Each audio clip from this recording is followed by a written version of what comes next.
Hello boys and girls, it's Miss Tolly again, and I am back reading the Penderwicks. We just finished chapter 1 and we are on to chapter 2. What happened in chapter 1 is we got introduced to the characters and we met the garden boy who was leading them in the direction of this beautiful area. There's a big mansion called Arundel, and then this family, the Penderwicks, are staying in the cottage in the back. So we are just now finding out what their cottage is like. So I will read half of chapter 2 today, and chapter 2, just to remind you, is called A Tunnel Through the Hedge. So Arundel Cottage was not only yellow, it was the creamiest, butteriest yellow the Penderwicks had ever seen. It was all a cottage is supposed to be. Small and snug with a front porch, pink climbing roses, and lots of trees for shade. The key was under the doormat, just as Cagney had said it would be. Mr. Penderwick unlocked the door and the family piled through. If possible, the inside of the cottage was even more charming than the outside. All in pretty shades of blues and greens, and with the comfortable kind of furniture too sturdy to damage unless you try. Off the living room was a cozy study with a big desk and a sleeping couch, which Mr. Penderwick immediately claimed for himself, saying he wanted to be as far as possible from the madding crowd. Now it was time for the sisters to go upstairs and choose their bedrooms. Dib's first choice. Skye headed towards the steps with her suitcase. "No fair," said Jane. "I hadn't even thought of it yet." "Right, I thought of it first, which is why I get first choice," said Skye, already halfway up to the second floor. "Come back, Skye," said Rosalind. "Hound draws her order." Skye groaned and reluctantly came back downstairs. She hated leaving important things up to Hound, and besides, he usually drew her last. The Hound's draw for order was a time-honored ritual with the sisters. Names are written on a small piece of paper, then dropped on the ground along with broken bits of dog biscuit. As Hound snuffled among the biscuit pieces, he couldn't help but knock into the papers. The person whose paper his big nose hit first was given first choice. Second hit, second choice, and so on. Rosalind and Jane readied the slips of paper. Batty crumbled a dog biscuit, and Skye held Hound, whispering her name over and over in his ear, trying to hypnotize him. Her efforts were useless. Once let go, he touched Jane's paper first, then Rosalind's, and then Batty's. Skye's piece of paper he ate along with the last piece of biscuit. "Great," said Skye sadly. "I've got fourth choice, and Hound's going to throw up again." Jane, Batty, and Rosalind flew up the steps with their suitcases to stake their claims on bedrooms. Skye sat downstairs and fretted. She'd been looking forward to picking out a special bedroom, painted white maybe, which she could keep neat and organized. Once upon a time, many years ago, she had slept in a room like that, but then Batty was born and put into Jane's room. And then Jane moved in with Skye, and suddenly half of Skye's bedroom was painted lavender and filled with Jane's dolls and books and untidy piles of paper. Even that wouldn't have been so bad if the dolls and papers weren't always drifting over to Skye's side of the room. It had driven Skye crazy, and since Jane had gotten no neater over time, still did. And now, on vacation, Skye had the last pick and would probably end up in some dark, ugly closet. Life was unfair. Rosalind was calling from upstairs. "Skye, we've all chosen. Come see your bedroom." Skye dragged herself up the stairs and down the hall to the bedroom Rosalind pointed out.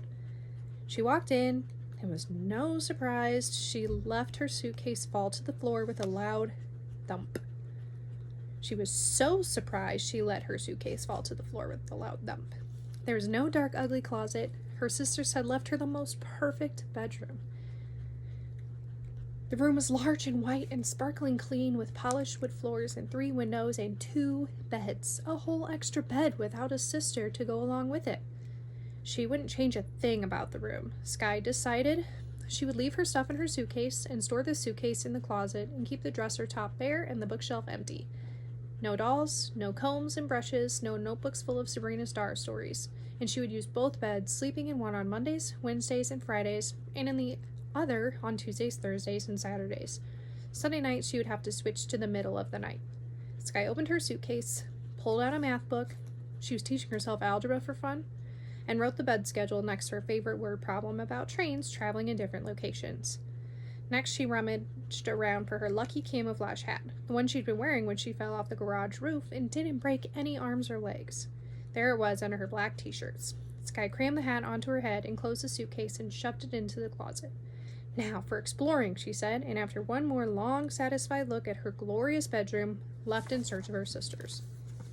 Rosalind was down the hall in a small bedroom, with only one window and one bed, neatly transferring clothes from her suitcase to dresser drawers.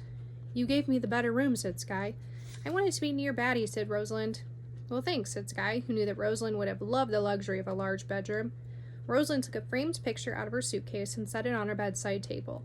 Sky walked over to look, though she already knew the picture by heart. Rosalind kept it beside her bed at home, too, and Sky had seen it 1,000,000 times. It showed Mrs. Penderwick, laughing and hugging little baby Rosalind, still so young that not even Sky had been born yet, let alone Jane or Batty. It was a strongly held belief among all the Penderwicks that Sky would grow up to look exactly like her mother. All the Penderwicks, that is, except for Sky. She thought her mother was the most beautiful woman she had ever seen, and it certainly wasn't beauty that Sky saw when she looked in the mirror. The blonde hair and blue eyes were the same, true, but that was it, as far as Sky could tell. And then, of course, there was that other big difference. Sky couldn't imagine herself ever hugging a little baby and laughing at the same time. Betty burst out of Rosalind's closet, her wings flying behind her. "I found a secret passage," said Batty. Sky looked into her closet and saw straight through into another bedroom exactly like Rosalind's, but with Batty's suitcase lying open on the bed. "It's not a secret passage, it's a closet between two bedrooms." "It is a secret passage, and you can't use it." Sky turned her back on Batty and said to Rosalind, "I'm going exploring. Do you want to come?" "Not now, I'm still getting settled. Can Batty go with you?" said Rosalind. "No," said Sky and Batty together. Sky left before Rosalind could try to change anyone's mind. Jane had staked her claim on the 3rd floor, which was really the attic. Sky skipped up a steep flight of steps and discovered her younger sister perched on a narrow brass bed, writing furiously in a blue notebook and muttering to herself. "The boy Arthur shook the iron bars and raged against his wicked kidnapper. No, that's too dramatic. How about Arthur stared sadly? No, the lonely boy named Arthur stared sadly out the window, never dreaming that help was on the way. Oh, that's a good sentence. Unknown to him, the great Sabrina." Sky interrupted her. "I'm going exploring. Do you want to come?"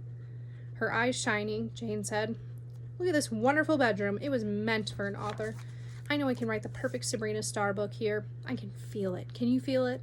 Sky looked around the tiny room with its sloped ceiling and one round window high on the wall. Already there were books all over the floor. "No, I don't feel anything."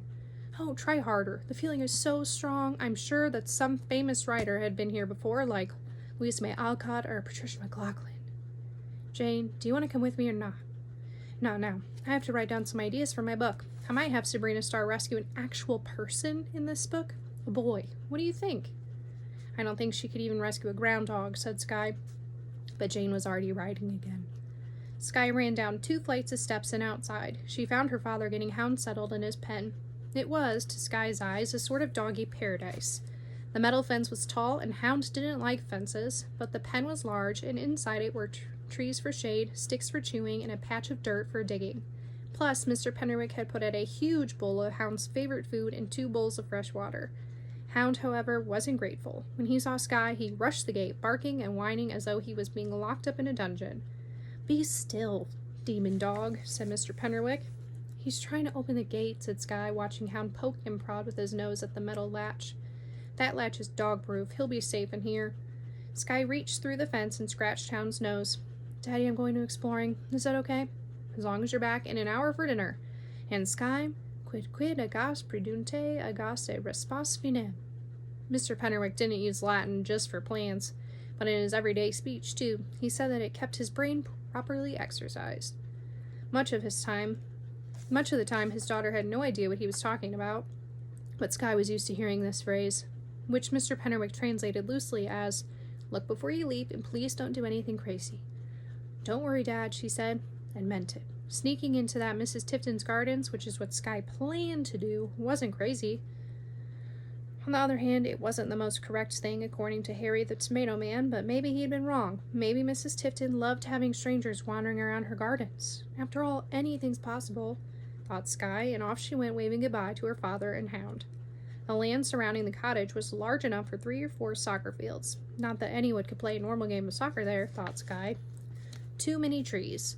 They grew thickest behind the cottage, and the spaces between were filled with nasty, thorny underbrush. The land in front was much more inviting. here the trees were farther apart, and pretty grasses and wildflowers grew among them. And I am going to stop there. So come back tomorrow, and I will finish reading chapter 2. Have a great day, guys.